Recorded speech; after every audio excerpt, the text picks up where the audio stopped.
Bagaimana cara Allah berbicara kepada para pendosa yang dosanya banyak, yang dosanya berulang kali, taubat dosa lagi, dan itu udah ribuan kali dengan hal yang sama, dengan kondisi yang gak berubah. Gimana cara Allah menyapa mereka? Tahu gak cara Allah menyapa mereka? Ya ibadi, wahai hamba-hambaku.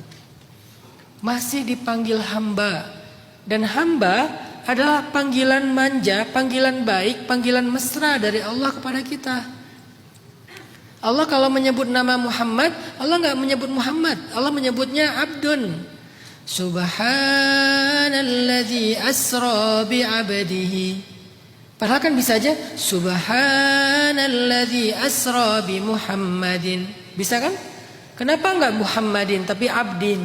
Karena kalimat Abdun atau hamba kalau dari Allah kepada kita itu tuh mesra, sayang. Sehingga ketika Allah mengatakan ya ibadi, wahai hamba-hambaku, itu seolah-olah kayak ayah bilang ke anaknya, wahai anakku tersayang. Di situ ada kasih sayang. Padahal yang dipanggil siapa? Ahli dosa, ahli maksiat. Yang maksiatnya itu asrafu ala anfusihim, sudah melampaui batas, udah nggak kehitung banyaknya, sudah berkali-kali gagal bertaubat, tapi Allah masih memanggil dia, ya ibadi, wahai hambaku. Alladzina asrafu ala anfusihim, yang telah melampaui batas. Terus apa kata Allah ketika Allah manggil kita? Allah bilang, la taqnatu min rahmatillah. Janganlah kamu berputus asa untuk mendapatkan rahmat Allah. Jangan berputus asa untuk mendapatkan ampunan. Karena ampunan itu rahmat. Jangan berputus asa dalam taubat, karena diterima taubat itu rahmat. Jangan berputus asa untuk dapat surga, karena surga itu rahmat. Jangan berputus asa walaupun kamu itu asrafu, udah melampaui batas. Allah cuma bilang jangan berhenti bertaubat. Ya Allah, kalau saya dosa lagi, taubat lagi. Allah aja gak pernah berputus asa mengampuni kita. Kenapa kita berputus asa minta ampun?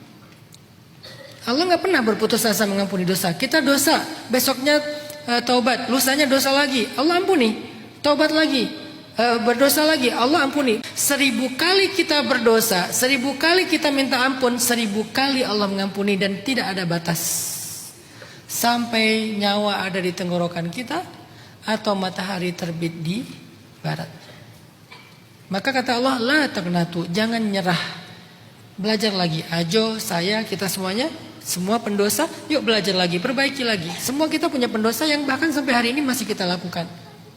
Yuk kita perbaiki lagi. Terus Allah tambahkan, innallaha yaghfirudz dzunuba jami'a. Allah mengampuni semua dosa, gak ada kecuali. Ya Allah, saya pezina, Allah mengampuni semua dosa. Ya Allah, saya makan riba, Allah mengampuni semua dosa. Ya Allah, saya durhaka, Allah mengampuni semua dosa. Ya Allah, saya ninggalin sholat, Allah mengampuni semua dosa. Gak ada yang gak diampuni. Ya Allah, saya syirik, Allah mengampuni semua dosa. Syirik itu baru gak diampuni kalau orangnya meninggal dalam keadaan musyrik. Kalau dia masih hidup minta ampun, semua diampuni. Gak ada yang gak diampuni. Pertanyaannya, mau minta ampun gak? Yang jadi masalah, kitanya yang berputus asa minta ampun kepada Allah. Selembut itu Allah memanggil para pendosa. Semoga saya, Ajo, kita semua adalah orang yang dipanggil Allah dengan kasih sayangnya. Ajo masih ingat cerita seorang pembunuh yang membunuh 100 orang. Yang ke-100-nya ahli ibadah pula tuh yang dia bunuh. Lalu ketemu dengan ulama itu bilang jangan berputus asa, bertobatlah dengan cara hijrah, pindahlah dari negeri ini. Lalu di tengah jalan dia meninggal dunia. Dalam proses perjalanan hijrahnya, ketika meninggal dunia, malaikat neraka dan malaikat surga berdebat, mau dibawa kemana ini orang, ke neraka atau ke surga? Kata yang malaikat neraka, dia kan belum selesai taubatnya, baru proses.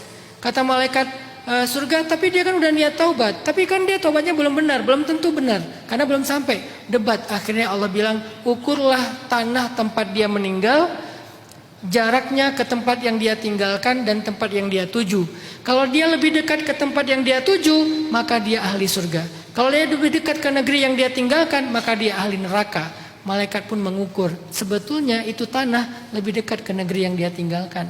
Tapi Allah berfirman kepada tanah, kepada bumi, wahai bumi, dekatkan dia ke negeri yang dia tuju. Sehingga ketika diukur oleh malaikat, dia ternyata lebih dekat ke negeri yang dia tuju. Apa maksudnya dari kisah hadis ini?